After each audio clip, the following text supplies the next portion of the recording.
नमस्कार, मैं बीएल गुजर और आप देख रहे हैं केडीआई बुलेटिन। आज है 14 फरवरी 2025 वार शुक्रवार और आज हम बात करने वाले हैं देश की तमाम बड़ी खबरों पर। यानी सबसे पहले हम बताएंगे मौसम खबरें, यानी देश में क्या हाल है मौसम का, सभी अपडेट देंगे। उसके बाद हम बताएंगे सोने चांदी का अपडेट, यानी सोने की कीमत क्या रही, चांदी की कीमत क्या रही, दोनों ही अपडेट आपको मिलने वाले हैं। उसके बाद हम बताएंगे मंडियों के भाव, यानी सब्जी मंडी का भाव अलग बताएंगे और अनाज मंडी का भाव अलग बताएंगे। दोनों ही मंडियों के भाव आपको इस वीडियो में मिलने वाले हैं। उसके बाद हम बताएंगे पेट्रोल डीजल की कीमत, फिर बताएंगे सरकारी नौकरियों के बारे में अपडेट देंगे, सरकारी योजनाओं के बारे में भी अपडेट देंगे और जो भी तमाम छोटी बड़ी खबरें हैं वो भी आपको इस वीडियो में मिलने वाली है।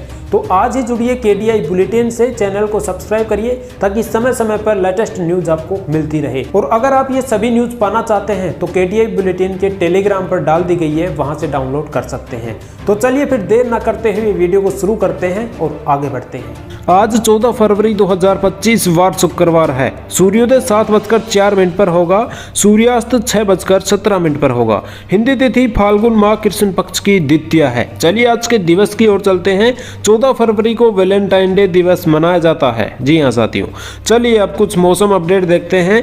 पहाड़ी इलाकों में ठंड की वजह से मैदानी इलाकों में सर्दी बढ़ गई है। मध्य प्रदेश में दिन के तापमान में फिर से गिरावट आई है। हिमाचल प्रदेश के लाहौल और स्पीति, किन्नौर, चंबा, मंडी और शिमला जैसे जिलों में 16 से 18 फरवरी के बीच बारिश होने की संभावना जताई गई है। जम्मू कश्मीर के ऊपर एक पश्चिमी विक्षोभ एक्टिव हुआ है और इस वजह से ये तापमान में गिरावट देखने को मिली है। 14 और 15 फरवरी को भी मौसम का मिजाज ऐसा ही बना रहेगा। इसके बाद तापमान में बढ़ोतरी हो जाएगी। पंजाब और चंडीगढ़ में आज राज्यों का मौसम शुष्क रहने का अनुमान है। वहीं 15 से 25 किलोमीटर प्रति घंटे की गति से तेज हवाएं चलने की संभावना भी जताई गई है। हालांकि धुंध और बारिश का 18 फरवरी तक कोई अनुमान नहीं है। हरियाणा में पश्चिमी विक्षोभ के कारण एक बार फिर मौसम बदलने जा रहा है। 14 से 16 फरवरी के बीच हरियाणा में बूंदाबांदी हो सकती है। हालांकि बूंदाबांदी दक्षिण पश्चिमी जिलों में होने की संभावना जताई गई है। इससे लगातार बढ़ रही गर्मी से राहत भी मिलेगी। राजस्थान में दिन का तापमान औसत से ज्यादा होने से गर्मी के आगमन का एहसास होने लगा है। मौसम के इस बदलाव ने किसानों की चिंता बढ़ा दी है। मौसम का मिजाज यही रहा तो गेहूं, चना, जौ और सरसों में भी इसका प्रभाव बहुत ज्यादा पड़ेगा। बढ़ती गर्मी के कारण ये फसलें समय से पहले पक जाएगी। इससे फसल के दानों को बढ़ने का पर्याप्त समय नहीं मिल पाएगा और फसल है वो खराब हो जाएगी। मौसम विशेषज्ञों के अनुसार राजस्थान में 15 फरवरी तक मौसम पूरी तरह साफ रहने और दिन के तापमान में थोड़ी बढ़ोतरी होने की संभावना जताई गई है। 16-17 फरवरी से तापमान में 2-3 डिग्री सेल्सियस तक गिरावट हो सकती है। 17-18 फरवरी को प्रदेश के कुछ हिस्सों में बादल भी छा सकते हैं। दिल्ली के नए मुख्यमंत्री को लेकर भाजपा के भीतर आंतरिक विचार विमर्श चल रहा है। पार्टी के वरिष्ठ नेता प्रधानमंत्री मोदी ने विदेश से लौटने के बाद इस मसले पर अंतिम निर्णय लेने के लिए एक बैठक कर सकते हैं। इसके बाद विधायक दल की बैठक होगी जिसमें सीएम के नाम का खुलासा होगा। हालांकि पार्टी ने संकेत दिए हैं कि मुख्यमंत्री का चुनाव विधायकों में से ही किया जाएगा। पार्टी अन्य राज्यों की तरह दिल्ली में कोई डिप्टी सीएम नहीं बनाएगी। पीएम मोदी के लौटने के तुरंत बाद अंतिम निर्णय लिया जाएगा। महाकुंभ मेले के दौरान गुरुवार दोपहर 12 बजे तक 48.29 करोड़ से अधिक श्रद्धालुओं ने त्रिवेणी संगम में डुबकी लगाई है। हनुमानगढ़ जिले में एक वायरस से 5 दिन में भाई बहन सहित 3 बच्चों की मौत हो गई। संपत नगर गांव में एक ही परिवार के 2 बच्चों की रहस्यमयी मौत से इलाके में दहशत का माहौल है। बुखार, खांसी और जुकाम के शुरुआती लक्षण बच्चों में दिखे थे। बीते 5 दिन में 3 मौत के बाद स्वास्थ्य विभाग ने गांव में सर्वे का काम शुरू कर दिया है। बुजुर्गों को ऐसे लक्षण वाले बच्चों से दूर रहने की सलाह भी दी गई है। राज्य सरकार ने कार्यकाल खत्म होने के बाद ग्राम पंचायतों में लगाए जाने वाले प्रशासकों को लेकर नया फरमान जारी किया है। नए आदेश के मुताबिक जिला कलेक्टर्स उनके क्षेत्राधिकार में आने वाली ग्राम पंचायतों में वे प्रशासक तो नियुक्त कर सकेंगे, लेकिन उनको हटाने के लिए सरकार से अनुमति लेनी होगी। इस संदर्भ में ग्रामीण विकास एवं पंचायती राज विभाग ने संदर्भ कलेक्टर्स को पत्र लिखा है। अभी तक इन प्रशासकों को हटाने का अधिकार कलेक्टर्स के पास ही रहता था, लेकिन अब आदेश के बाद सरकार ने ये अधिकार कलेक्टर से छीनकर अपने पास ले लिए हैं। अगर किसी ग्राम पंचायत में सरकार जैसे प्रशासक नियुक्त कर रखा है और उसे सरकार हटाती है तो उसकी जगह उप सरपंच को लगाया जाएगा। लेकिन ग्राम पंचायत में अगर उप सरपंच का पद खाली है, सरकार वार्ड पंच में से किसी एक को अपनी इच्छा अनुसार प्रशासक के तौर पर लगाएगी। राजस्थान में पहली बार देसी तकनीकी से विकसित कैंसर वैक्सीन तैयार की जा रही है। ये वैक्सीन महज 10,000 रुपए के खर्च में कैंसर का इलाज करने में सक्षम होगी। महात्मा गांधी मेडिकल कॉलेज जयपुर को डेंड्रिटिक सेल वैक्सीन बनाने की अनुमति मिल गई है। इस वैक्सीन से 5 तरह के कैंसर का इलाज संभव होगा। इससे देश की पहली स्वदेशी कैंसर वैक्सीन का दावा किया जा रहा है। पित्त में कैंसर, सिरका और गर्दन का कैंसर, महिलाओं में अंडाशय cancer, oral cavity cancer, breast cancer, ये सभी का इलाज इससे होगा। सीकर संभाग और नीमका थाना जिला बहाल करने की मांग को लेकर सीकर में कोर्ट परिसर के बाहर कल वकीलों का क्रमिक अनशन रहा और धरना भी रहा। 11वें दिन लगातार जारी रहा था। ये कल पूर्व पीसीसी चीफ चौधरी नारायण सिंह भी इस धरने में शामिल होने के लिए पहुंचे। करीब 2 घंटे तक वह धरने में बैठे रहे। धरने को संबोधित करते हुए नारायण सिंह ने कहा कि भाजपा की सरकार ने जो निर्णय किया है उसे बदलवाने के लिए वकील धरने पर बैठे हैं। इन्हें जरूर ही सफलता मिलेगी, लेकिन इनके अकेले अगवानी करने और आंदोलन करने से काम नहीं चलेगा। आम आदमी भी इस आंदोलन से जुड़े और महसूस करे। जो अन्याय और ठुकराघात है वो नेतृत्व वकीलों का रहेगा, लेकिन हम सबको साथ मिलकर सरकार के इस आदेश को निरस्त करवाना है। 5 आदमियों के बैठने से सरकार को दबाव में नहीं लिया जा सकता है।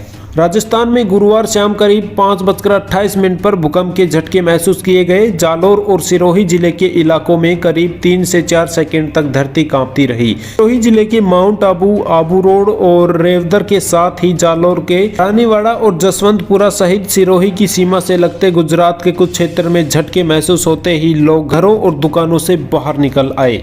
जोधपुर में सीमा सुरक्षा बल BSF के प्रशिक्षक केंद्र में डॉक्यूमेंट्स वेरिफिकेशन में एक फर्जी अभ्यर्थी पकड़ा गया। यह केंद्रीय अर्धसैनिक बलों की आरक्षक भर्ती में आया था। BSF ने भर्ती के दौरान लगे फोटो और मौजूदा फोटो देखे तो मिलान नहीं हुआ। परीक्षा के दौरान लिए अंगूठे के निशान का वेरिफिकेशन भी मैच नहीं हुआ है। आगरा के फतेहाबाद में रहने वाले आरोपी कैंडिडेट्स विकास ने पूछताछ में बताया कि 3 लाख रुपए में सौदा हुआ था हमारा। सोने चांदी का अपडेट देखें तो 14 फरवरी को ये लिखने में मिस्टेक हो गया है। 14 फरवरी को 24 कैरेट सोने की कीमत 87,556 रुपये प्रति 10 ग्राम हो गया है। वही 22 कैरेट सोने की कीमत देखें तो 80,276 रुपये है। वही चांदी की अपडेट देखें तो 1,02,900 रुपये प्रति किलोग्राम हो गई है। यानी चांदी बहुत ही ऊपर हाई हो गई है। जयपुर से खबर पेट्रोल डीजल की कीमत देखें तो पेट्रोल की कीमत 104.72 रुपये प्रति लीटर हो गया है। वही अगर डीजल की कीमत देखें तो 90.21 रुपये प्रति लीटर डीजल हो गया है। आयुर्वेद विभाग की ओर से निकाली गई जूनियर नर्स व कंपाउंडर की 740 पदों पर भर्ती के लिए डॉक्यूमेंट्स वेरिफिकेशन 17 से 20 फरवरी तक होगा। इन पदों के लिए कुल 7186 आवेदन आए थे। इनमें से 1506 को बुलाया गया। कैंडिडेट्स अपने मूल दस्तावेज के साथ उपस्थित होंगे। 4 दिन तक अलग अलग चरणों में डॉक्यूमेंट्स वेरिफिकेशन होगा। चिकित्सा एवं स्वास्थ्य विभाग में नर्सिंग संवर्ग के करीब 5,500 से अधिक कर्मचारियों के प्रमोशन का रास्ता खुल गया है। हाईकोर्ट ने करीब 2 साल पहले ही इस पर रोक लगाकर हटा दिया था। इन्होंने जस्टिस अनूप ठंड ने यह रोक सरकार की स्टे एप्लीकेशन पर सुनवाई करते हुए हटाई है। मध्य प्रदेश कर्मचारी चयन बोर्ड MPESB ने मध्य प्रदेश शिक्षक भर्ती 2025 के लिए 28 जनवरी से आवेदन प्रक्रिया की शुरुआत की थी। इस भर्ती के लिए आवेदन की आखिरी तारीख 20 फरवरी तय की गई है। उम्मीदवार ऑफिशियल वेबसाइट esb.mp.gov.in पर जाकर अप्लाई कर सकते हैं। सुप्रीम कोर्ट ने बुधवार को एक मामले की सुनवाई के दौरान चुनाव में राजनीतिक पार्टियों के मुफ्त के वादे करने पर नाराजगी जाहिर की और कहा कि लोगों को अगर राशन और पैसे मुफ्त मिलते रहे तो इससे लोगों की काम करने की इच्छा नहीं होगी। जस्टिस BR गवई और जस्टिस ऑगस्टिन जॉर्ज मसही की पीठ ने एक याचिका पर सुनवाई करते हुए ये टिप्पणी की। याचिका में बेघर लोगों को शहरी इलाके में आश्रय स्थल मुहैया करवाने की मांग की गई थी। सुप्रीम कोर्ट मुफ्त राशन बांटने पर टिप्पणी टिप्पणी कर चुका है। पहली बार नहीं है जब कोर्ट ने फ्री बीज को लेकर सख्त टिप्पणी की है। इससे पहले सुप्रीम कोर्ट ने 2 दिसंबर 2024 को केंद्र सरकार के मुफ्त राशन बांटने पर सख्त टिप्पणी की थी। कोर्ट ने कहा था, कब तक ऐसे मुफ्त राशन बांटा जाएगा, सरकार रोजगार के अवसर क्यों नहीं पैदा कर रही है। अब कोर्ट अकुशल मजदूरों को मुफ्त राशन दिए जाने से संबंधित मामले पर सुनवाई कर रही थी। इस दौरान केंद्र ने अदालत को बताया था कि राष्ट्रीय खाद्य सुरक्षा अधिनियम 2013 के तहत 81 करोड़ लोगों को मुफ्त या रियायती राशन दिया जा रहा है। जयपुर सब्जी मंडी का भाव देखते हैं। सादा हरी मिर्च का भाव 32 रुपये किलो है, लाल मिर्च का भाव 44 रुपये किलो है, टमाटर का भाव 11 रुपये किलो, मटर का भाव 22 रुपये किलो है, आलू 13 रुपये किलो, पत्ता गोभी है वो 10 रुपये किलो है, नया लहसुन है वो 200 रुपये किलो है, गुआर फली है वो 82 रुपये किलो है, पालक है 10 रुपये किलो, नया प्याज है वो 26 रुपये किलो है, पत्ता मेथी है वो 11 रुपये किलो, मूली है वो 11 रुपये किलो, गाजर है वो 19 रुपये किलो है, धनिया है वो 13 रुपये किलो है, देसी बैंगन है वो 12 रुपये किलो है, अदरक है वो 38 रुपये किलो है। चलिए अब जयपुर अनाज मंडी के भाव देखते हैं। बाजरा है वो 2100 रुपये क्विंटल है, गेहूं का भाव देखें तो 1920 रुपये क्विंटल है, जौ का भाव देखें तो 2510 रुपये क्विंटल है, सरसों का भाव देखें तो 6510 रुपये क्विंटल है, ग्वार का भाव देखें तो 4800 रुपये क्विंटल है। तो ये थी आज की लेटेस्ट न्यूज़ जो कि हमने आपके साथ शेयर की है। ऐसी लेटेस्ट न्यूज़ देखने के लिए सबसे पहले आज ही जुड़िए KDI बुलेटिन से और चैनल को सब्सक्राइब करिए ताकि समय समय पर आपको लेटेस्ट न्यूज़ मिलती रहे। चलिए मिलेंगे नेक्स्ट वीडियो में। धन्यवाद।